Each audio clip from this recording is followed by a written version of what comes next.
The people, the headlines, the issues impacting you and your family. This week in Cincinnati on 9 on Your Side. Good morning and happy Mother's Day to all the moms out there. Welcome to This Week in Cincinnati. I'm Craig McKee. It's been a good week for Newport. The city is getting a new $40 million concert venue on its riverfront. The project is the first phase of Corporex's plans to develop the Ovation site, that is. The venue will have indoor seating for 2,800 people and room for another 7,000 as part of the outdoor amphitheater. A 550-space parking garage will also be built on site. Plans call for 180 concerts a year. Promo West will ultimately run the facility. It'll turn this whole area around, the vibrancy of the whole market, because you're getting every show out there. And I'm excited about creating a 24-hour kind of environment, a very lively, very active environment. And with AEG and Promo West, that's just the perfect combination. Now, prep work has already started on the site, and Promo West says we should see the first concerts by the end of next year. Well, Newport's announcement, though, comes as Hamilton County is trying to put its own concert venue right across the river next to Paul Brown Stadium. Work on that is being held up, though, by the need to move Hilltop Basic Resources concrete facility to create a new space for tailgaters. Promo West wanted to run the Cincinnati venue, but Hamilton County turned it down in favor of the Cincinnati Symphony and its management firm. Hamilton County Commissioner Denise Driehaus says despite this week's announcement, quote, "We are totally committed to moving forward on the music venue at the Banks. The venue fills a niche in our market, bringing hundreds of thousands of visitors each year who will patronize the retailers and restaurants at the Banks. An additional venue in Newport does not change our plans." Cincinnati Mayor John Cranley is not happy about all of this. He wrote, quote, "I publicly advocated for Promo West to be at the Banks and the county vetoed it. I also predicted that Promo West would go to Newport, and that is exactly what has happened."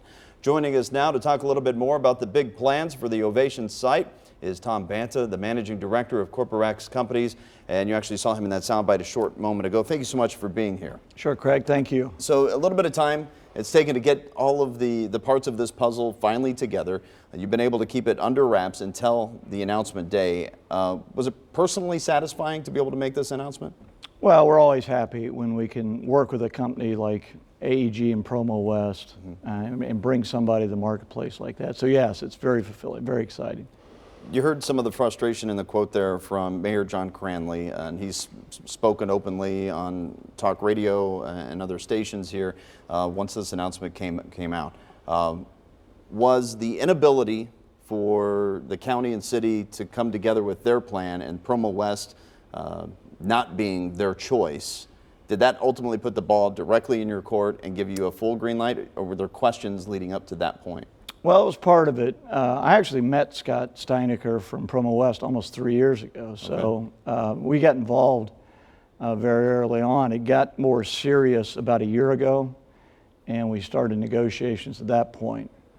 Along the way, his company was purchased, the majority of his company was purchased by AEG, which is a real powerhouse in the industry. Right.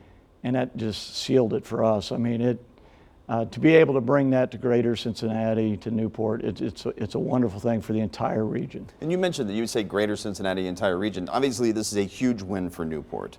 It'll be a location that will draw people into Newport and then perhaps support other businesses within northern Kentucky. But you mentioned greater Cincinnati.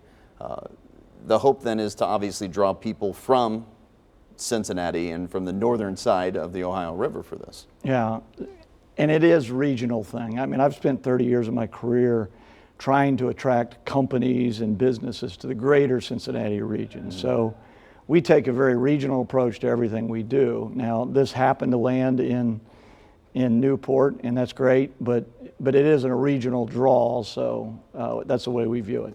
FC Cincinnati obviously looked at this location at one point, along with Oakley and other spots for their stadium. Is the Ovation site a better fit for this project than, say, FC Cincinnati? And what were your thoughts when kind of that was going on as you're trying to work on your deal? Well, I think it's a much better fit. Actually, the FC Cincinnati Stadium literally didn't fit on the site, not only figuratively.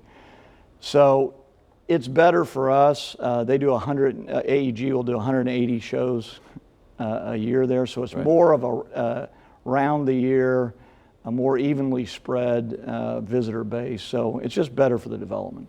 All right, this is a multi-stage development, though. Yes. There are three components to this. What can people expect, and what kind of a timeline are we really looking at before people can not only enjoy concerts, but the other aspects of the project? Well, we're breaking ground immediately on phase one, which is the concert venue and a 550-car parking garage.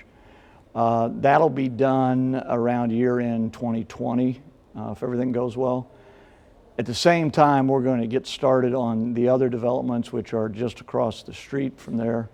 That'll be a mixture of housing, hotels, office, restaurants, night spots, that kind of thing. So, but we knew we had to have a people draw to the development first, something to create excitement, energy, enthusiasm. And that's what this announcement was all about, bringing AEG to the market. When you look at Newport on the Levee, there have been some turnover of businesses there, restaurants. It kind of feels like it's still trying to get its footing. How can your venture succeed? How do you see some of those restaurants and other places coming in? Or are you looking at some really well-known establishments to grab a foothold there? Or what is that challenge look like? Well, I think it's exciting. I mean, as you know, Newport on the Levee just got purchased by North American Properties, the Williams family. And that brings a lot of new energy, I think, to Newport on the Levee. You couple that with the Ferris wheel, with what we're doing, I think you're really creating a critical mass, a real attraction to draw people to the area that'll keep all those restaurants and businesses surviving. I think a lot of what you're seeing with the restaurants there is part of North American's repositioning of that property. Mm-hmm.